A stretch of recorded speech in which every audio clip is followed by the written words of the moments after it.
The surge in energy prices is only part of the story. The deeper crisis is happening inside global currency markets.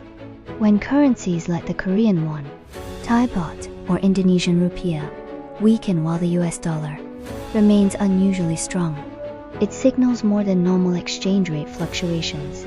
It reflects a growing global divide between countries that produce energy and those that depend heavily on importing it. Many of the currencies under the greatest pressure belong to nations with large energy import needs.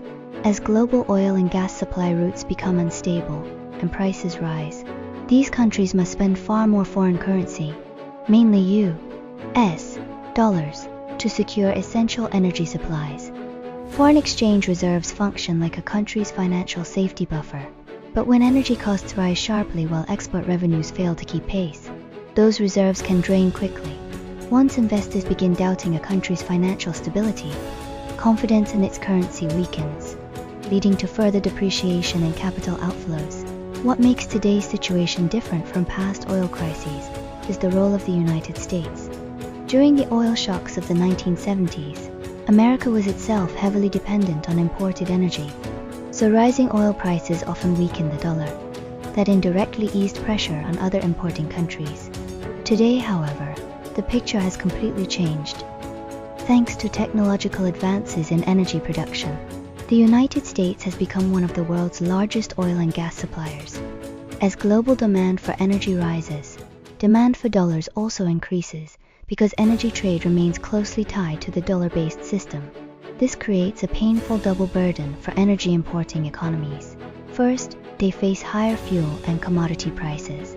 Second, the currency needed to purchase those imports, the US dollar, becomes more expensive as their own currencies weaken.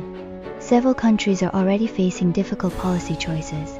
Governments must decide whether to continue spending heavily to subsidize domestic fuel prices or allow markets to absorb the shock.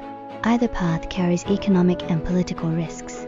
At the same time, this crisis is accelerating the global shift toward alternative energy systems.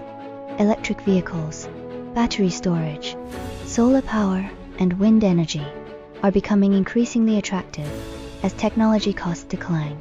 In several emerging economies, electric vehicle adoption is rising rapidly because consumers see lower long-term operating costs compared with traditional fuel-powered transportation. This may ultimately become more than just another energy crisis. It could mark a major turning point in how countries think about economic security, currency stability, and national resilience. The nations that adapt fastest to changing